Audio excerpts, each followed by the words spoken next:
Imagine being on top of the world, scoring #1 hits left and right, while others fail to even get a top 20. You're selling out shows and running the industry, and before you open your eyes to bask in the fame, bam, you're suddenly on the bottom, lower than you've ever been before. Welcome to the downfall of Katy Perry's career.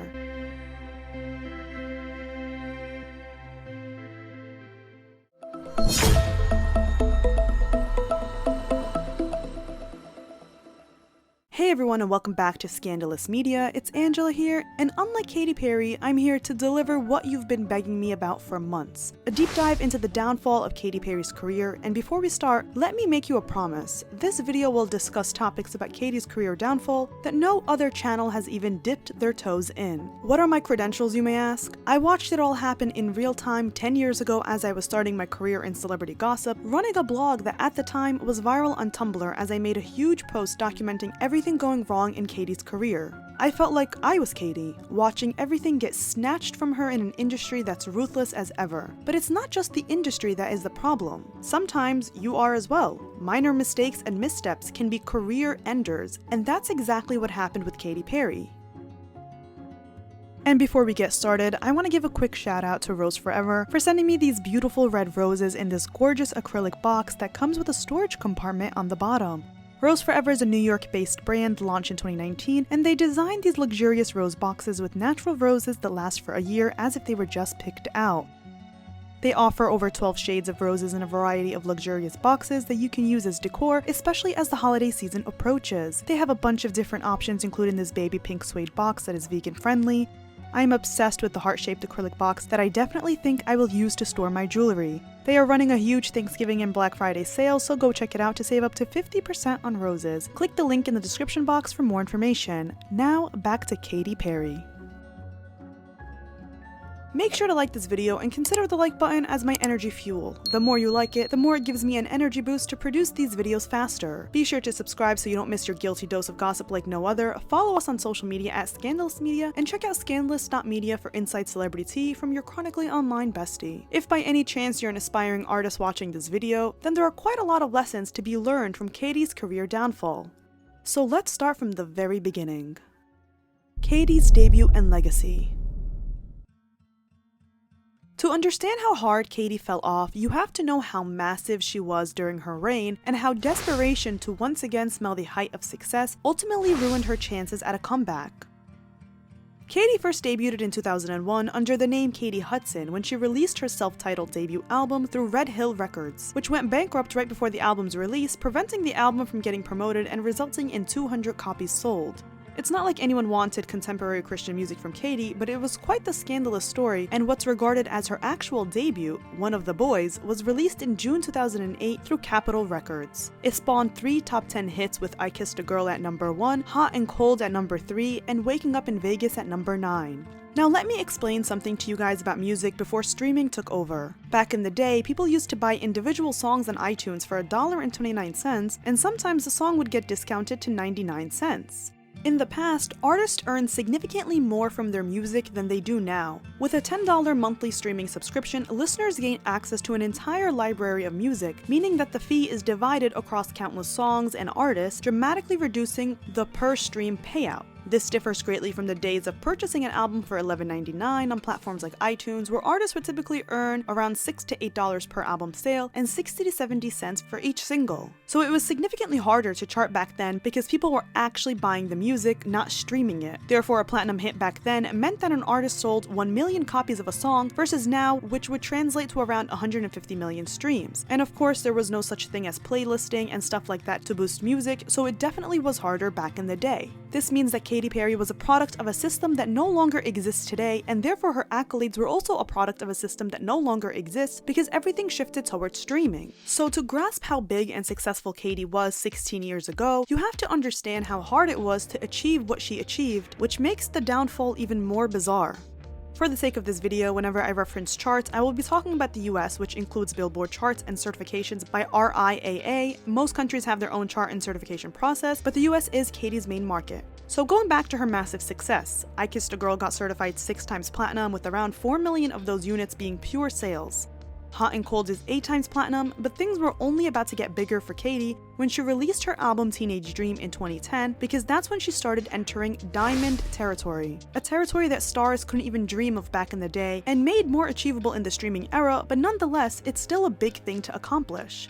Teenage Dream was the second album in history to have 5 #1 singles since Michael Jackson's 1987 album Bad, and it was the first by a woman to achieve this milestone. The album itself is certified diamond in the US and is certified 6 times platinum by the British phonographic industry, which is not an easy feat to achieve. Teenage Dream produced banger after banger with California Girls, Teenage Dream, Firework, E.T., Last Friday Night, and The One That Got Away. 2 years after its release, Katy was still riding the high, which prompted her to release a reissue of the album to refine leftover material from the recording sessions, which continued to produce 2 more bangers. Part of Me and Wide Awake charted respectfully at #1 and #2 and are both multi-platinum hits. Katy's reign continued and ended with the release of Prism in 2013, an album that was initially planned to be darker than her previous material, but ultimately became a prominently dance-inspired record. It was another commercial success, being certified 5 times platinum and spawning 2 #1 hits, Roar and Dark Horse. Both songs are diamond, with Roar certified at 15 times platinum and Dark Horse at 11 times platinum. You would think after these numbers and a massive 6-year run of the pop industry, this would solidify Katy's career, arm her with a dedicated fan base, and demand respect from the industry, but oh boy is that the farthest from the truth. Katy Perry's feud with Taylor Swift. Katy's downfall is marked by a couple of events, but one main event that everyone fails to mention when talking about her downfall is none other than her feud with Taylor Swift. Now you're probably like, okay Angelo, what does Taylor have to do with this? Girl, she has everything to do with it. It's not my fault she's literally the most powerful person in the music industry, so she has ties to other powerful or prominent figures in the music industry. Remember, you don't get to the top without stepping on a few necks first. If you want a deep dive into Katy and Taylor's feud, let me know, because ooh, when I tell you this is one juicy, scandalous feud I covered on my blog before the media rewrote the story and publicists cleaned it up. But for the sake of timing, Taylor and Katy were once good friends who fell out over Taylor accusing Katy of stealing her dancers on tour. These 3 dancers were originally Katy's dancers, touring with her in 2011, but in the time span where Katy wasn't touring, they had auditioned for Taylor and booked her tour in 2013. 6 months into Taylor's tour, Katy was set to start her Prismatic World Tour, so her dancers were recruited to come back to work with Katy. One of the dancers said that it was their choice to leave Taylor's tour because Katy is like family to them, and that we weren't dancing in Taylor's tour anyway, so I had got a little bored and I really wanted to do a promo tour. Taylor took this as Katy is trying to sabotage me, and now we got bad blood, hence the release of the song in October 2014. I'm serious. She told Rolling Stone, oh, we're just straight up enemies. She basically tried to sabotage an entire arena tour, and then went on a whole tangent about how she never knew if she was friends with Katy when they would pose together. Then she went on to organize an entire countdown to the Bad Blood music video, the song she said is about Katy, and day by day, she would unveil a new celebrity to star in her video as she ganged up on Katy with the whole industry. Keep in mind that at the time, there were a lot of rumors that Taylor was jealous of Katy's success because Katy was getting booked for milestones that Taylor wanted, such as the Super Bowl. At the time, Taylor wasn't the powerful head bee who runs the industry today. She was always someone who would cower amongst the reigning stars and felt like she always had something to prove because she was never good enough. So when Katy would be picked over Taylor, she would be livid. This is a combination of inside info plus the climate of their feud at the time. It was practically common knowledge at the time, but Taylor shed that image completely. It's almost hard to see her cower to anyone. But if you read her diaries, listen to her lyrics, you can see how she tried to heal that loser girl in her head. That was the persona of her debut, unlike now where she built an empire she now commands. Like I said, I can make a whole video on this feud, so like this video and let me know in the comments. But back to Katy. How did this affect her? At the time, people were on her side during the feud because Taylor was feuding with someone new every single day, so she was looked at as the problem. Calvin Harris, Taylor's ex, even shaded her when Taylor tried to imply that he didn't give her credit for writing This Is What You Came For, writing, I know you're off tour and you need someone new to try and bury like Katy, etc., but I'm not that guy. Sorry, I won't allow it. Wait. Taylor was also feuding with Nicki Minaj, the Kardashians, and famously Kanye West, who at the time was leading Taylor's cancellation. So people weren't on Taylor's side, they were on Katy's, but only for a short moment. This is important because virality on social media is not legitimate, and once labels understand this, they'll stop being surprised when a rollout flops after betting on social media. By 2014, Katy's reign started to die while Taylor started to rise with the release of her album 1989, which was her most successful era at the time. The album spawned 3 #1 singles, one of them being Bad Blood. And here's the thing about success. If you're successful, you'll have people on your side, and the main difference between Katy and Taylor's success is that Katy never had a die-hard fan base. Her fans were made up of average people who genuinely tuned in because they liked her music. She always lacked a die-hard, chronically online parasocial fan base, which is one of the main reasons some artists stay relevant today. No offense, well, some take. So little by little, people started believing the narrative that Katy tried to sabotage Taylor, when all it was a misunderstanding that Taylor, in her usual Taylor nature, took personally. I'm sorry for anything I ever did. There are real problems in the world, you know what I'm saying? And I love her and I want the best for her. Fast forward to 2019 when Taylor released Lover, an album that wasn't that well received considering the lead single was Me, aka Hey Kids, Spelling is Fun. She included Katy in the video for You Need to Calm Down, which was addressing the haters and marked the end of their feud. At this point, Katy was basically a C-lister who needed all the good press she could get, so she played nice with Taylor, who could originally be credited for the fallout that Katy couldn't recover from. I also think that Katy never looked at their feud as anything serious, so the fact that You Need to Calm Down was coming from the same person who blew up the dancers' drama, as if the dancers didn't personally choose Katy over Taylor, well, it's telling. This could also be Taylor tying up her loose ends in an era where she couldn't really afford any more fallouts with people. She had already feuded with half the industry at this point, so that was good press on Taylor's part, and it wrapped up her feud with Katy. However, the repercussions of the feud had a lasting impact on Katy's career, one she couldn't recover from. The start of the end, witnessing her downfall. At this time, things were shifting, and the political climate felt eerily similar to today. Trump was running for president against Hillary Clinton, and the country was becoming increasingly divided. Celebrities began getting involved in politics for 2 main reasons. First, because it directly affected them as individuals, and second, because their fans would hold them accountable if they didn't use their platform to speak up, especially with social justice movements taking over social media. And who resided on social media? Fans. As a result, they were discussing issues like police brutality and politics, and if their faves didn't speak out, they would face backlash. By the way, please don't make the comment section about politics. After taking a 4-year break, Katy released Witness in June 2017, and it was released in a completely different world than the one in which she was its reigning pop star. At this point, streaming was taking over the industry, and the shift from radio-friendly songs to streaming-friendly ones became evident. Artists who were easy to listen to in the background started to rise to prominence, fueling the success of stars like Ed Sheeran, The Weeknd, Billie Eilish, and more.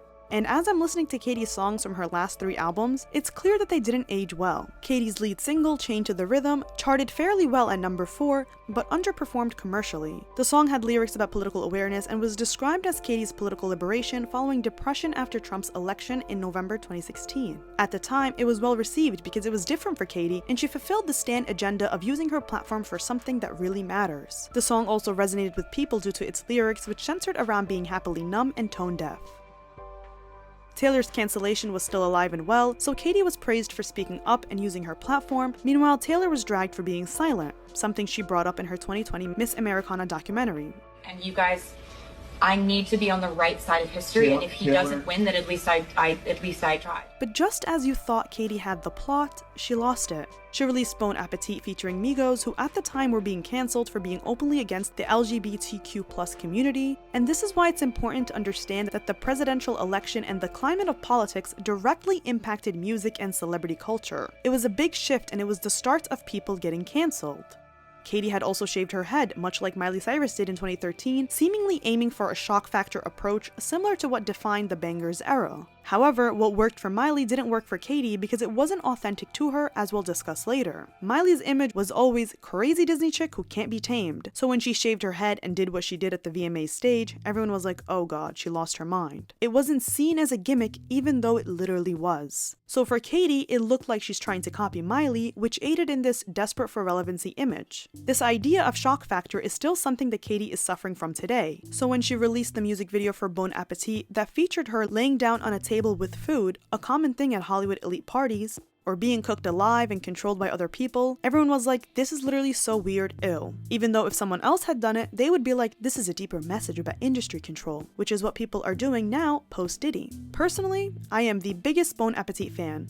That's my opinion! I was watching the hate train go down and I was like, y'all are missing the chance to listen to a bop. But this is because people didn't respect Katy, and she was already in the bad graces of the public because of Taylor, which brings me to Katy's clapback song to Bad Blood, which was arguably the nail in the coffin. So May 2015 rolls around and Taylor releases the Bad Blood music video. The following month in June, Madonna followed a similar strategy to Taylor, enlisting a star-studded lineup of celebrity cameos for her song, Bitch I'm Madonna. The roster included massive names like Beyonce, Katy, Miley Cyrus, Nicki Minaj, Rita Ora, Diplo, Kanye West, Chris Rock, Alexandra Wang, and more. Even though it wasn't a direct response to Taylor, it was looked at as, girl, I have my A-list squad too. Except that the song flopped and it was kinda bad, which only contributed to the decline of Katy's public image. 2 years later, in May 2017, Katy released Swish Swish, featuring Nicki Minaj, aka a response to Bad Blood. When Jimmy Fallon asked Katy if the song is about anyone we know at the height of their feud, Katy said, "I think it's a great anthem for people to use whenever somebody's trying to hold you down or bully you." Katy tried to recruit the industry on her side like Taylor did, but it failed hard despite getting Nicki, who Taylor feuded with for a short moment, and other notable names as she tried to appeal to the internet. She had the boy from Stranger Things, a famous celebrity dog, Doug the Pug, Terry Crews, and more. But all this did was make Katy look like she was desperate, since she replied back to Taylor 2 years later. As Pitchfork put it, "If you're going to revive this tired feud, at least make it deliciously shady." Katy went on to collab with Calvin Harris on Feuds, which was an international success, but mainly because it was a Calvin song that also featured Pharrell and Big Sean. The next two singles off Witness, Save as Draft and Hey Hey Hey, also struggled. Hey Hey Hey was for some reason sent to Italian radio despite reportedly being about the 2016 US presidential election. The song tried to hit back at critics with lyrics of, "You think that I'm cracking but you can't break me," which was ironic because it did break her. 3 months after the release of Swish Swish, Taylor made her return with Look What You Made Me Do, following a year of being cancelled and called a snake. The music video took several jabs at Katy, including a reference to not having a Grammy. This marked the beginning of the Reputation era, which signaled Taylor's major comeback in the music industry. Basically, no one gave Katy any more thought after multiple failed attempts to produce bops while being a political activist and trying to get revenge on Taylor, who pretty much kickstarted Katy's downfall. Since the Witness album attempted to tackle political and social themes, some fans found this shift jarring and inconsistent with her previous image as a fun, carefree pop star. This more serious approach felt forced to some, and critics noted that the album lacked the catchy, accessible singles that had defined her earlier work. Promotional tactics, such as a live-streamed 96-hour Big Brother-style event, drew mixed responses, with people finding it overly performative or uncomfortable. She literally live-streamed her life for 96 hours and not one person cared. That's just, sad. A lack of respect from the start. Earlier this year, I made a short video explaining that Katy was able to fall off because people in the music industry didn't respect her, especially critics. Former Observer and HuffPost journalists claimed that her career downfall wasn't organic and was instead plotted. The journalist, who goes by Mr. D, claimed that the press was very unfair to Katy, including articles that he wrote, writing, "I joined the lynch mob and I'm so ashamed at my former self." A fan asked him why is the press against her if she's a good person, to which he said, "From what I know, her downfall, like that of Christina Aguilera, wasn't organic. It was planned by some people, and then there were writers like me who trashed her because it generated a lot of clicks, which equaled money."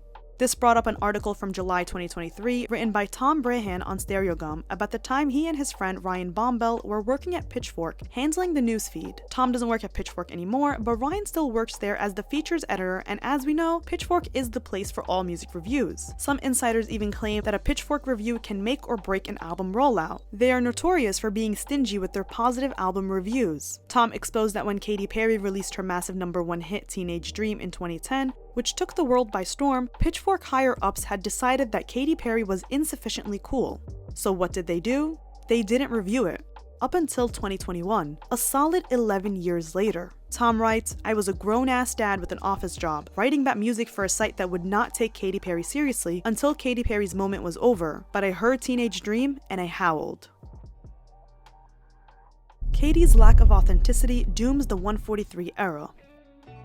Everything Katy tried to sell us through her songs turned out to be false. Take Swish Swish for example. Its lyrics claim that Taylor keeps talking about her and that no one can touch her because karma's on her side, but the truth is, no one bought into this fabricated confident baddie persona Katy was trying to project. However, that ended up being Taylor's entire identity, with songs like Karma and Bejeweled hailing her as this untouchable queen. When Katy posted a video of herself dramatically dusting off her iconic diamond records while obnoxiously chewing gum, it felt like an attempt to remind everyone of her past greatness. But the reality was, no one was impressed, and it didn't generate any excitement for her new album. In fact, the post barely even reached 500,000 likes. I gave Katy's new album 143 a listen, and I was expecting to hear absolute horse from the way people were acting on social media, and to my surprise, it was actually full of bops. There were songs on 143 that I could see being Teenage Dream's older sister, such as Gimme Gimme, Gorgeous, I'm His, He's Mine, Crush, and Artificial. Yet the album is her lowest charting album in 16 years. The album faced significant backlash from both critics and fans, leading to its commercial underperformance and lackluster reception. When people wait a long time for something, they expect not only great songs, but also a thoughtful and respectful approach. This reminds me of Justin Bieber releasing Yummy as fans waited 5 years for an album comeback. It's not that Yummy sucks, it's actually commercially successful, peaking at number 2 and being a multi-platinum hit, but it gave the wrong idea in terms of how you present yourself as a respectful artist. Justin was coming off a hate train, and instead of presenting himself in a more respectful manner that will garner respect and seriousness, he presented himself as a clown, despite the fact that the music video was purposely done in a way to expose the dark side of the industry. Katy was coming off of years of being clowned and yet didn't do anything to disprove the clowning. Instead, she collaborated with Dr. Luke and tried to fit in with Gen Z, which only read off to people as "try hard has been." Take a look at Taylor's song You Need to Calm Down. It's truly one of the worst songs I've ever heard in my life, and yet because Taylor holds herself as this revolutionary mastermind queen, everyone treats her as such because she sees herself as such. But if you see yourself as a clown, you will be seen as a clown. This is psychology and celebrity marketing 101. The same principle applies to your personal life as well. The lyrical content of 143 was perceived as lacking depth and coherence, unlike her earlier albums, which showcased Katy's ability to blend personal experiences with universal themes. This release sacrificed lyrical quality for trends and markability. This doesn't mean that you have to release folklore-type albums to be taken seriously. Take a look at Sabrina's short and sweet album. The lyrics are hilarious, and even though the songs don't tell us anything about Sabrina, they seem authentic to Sabrina. 143 seemed authentic to wanting a hit and being that pop queen that Katy was 10 years ago. It's not about the art, it's how you present that art. Main factors behind her downfall. Katy is constantly missing the mark because she is a product of an era that no longer exists. If you listen to her albums Witness and Smile, you see that her songs aren't aging well. They're not getting with the times, and they kinda give you a headache, especially in the ever-changing climate of music. She's an incredible performer, and her VMA performance this year was great. However, you can definitely hear the difference in quality between her iconic hits and her newer releases. I enjoyed a couple of songs on Smile, and I think Harley's in Hawaii is one of the best tracks in her entire discography. But unfortunately for Katy, she constantly has bad luck and she seems to be mismanaged. The Smile album was released in 2020, aka the year of the pandemic, so promotion in general was limited. She tried to take back the media trolling and lack of respect she has been given by taking a satirical approach with the title being Smile as Katy is dressed up as a clown. While it was colorful and playful, some people felt it didn't fully match the album's message of resilience and personal growth. The concept is there, but it wasn't really cohesive and the timing wasn't right. Songs like Resilience didn't actually show her resilience. Songs like Woman's World didn't resonate when the singer didn't even try to fake empathy in the Kesha case. Another factor in her downfall is the crowded pop landscape and changing tastes. By 2020, pop music had shifted significantly, with listeners gravitating towards more introspective genre-blending music like Billie Eilish and The Weeknd. Katy's upbeat bubblegum pop style faced competition in an era where audiences were leaning toward more moody or genre-blending styles. Smile felt out of sync with these trends, which made it harder to capture the attention of mainstream listeners. And when she did come back with Sabrina Carpenter-styled music, Katy let past demons get the best of her, with Women's World and the entire 143 era being overshadowed by the Dr. Luke controversy, just like the Witness era was overshadowed by her feud with Taylor. The industry is meticulously controlled, where even a single misstep can end a career in an instant. How you handle these moments can either save or sabotage your future. To sum up the main reasons behind Katy's decline in popularity, I've identified 8 key factors. 1. Lack of authenticity and cohesiveness. 2. Desperation and trying too hard. 3. Controversy and feuds that are overshadowing projects. 4. Mismanaged steps. 5. Outdated songs in an ever-changing industry. 6. No loyal fan base and relying too much on the general public. 7. Lack of depth as an artist. And 8. Not knowing how to capitalize. Well, that's all for this video. I hope you guys enjoyed it. Check out scandalousmedia to read my latest blog post on Katy Perry, where I revealed exclusive insights into her career struggles, including her controversial involvement in the Kesha and Dr. Luke case. Let me know what you think in the comments, and if you have any other additional insight about Katy's downfall. What other videos would you like to see next? Like and subscribe for weekly videos, and as always, I'll see you next time.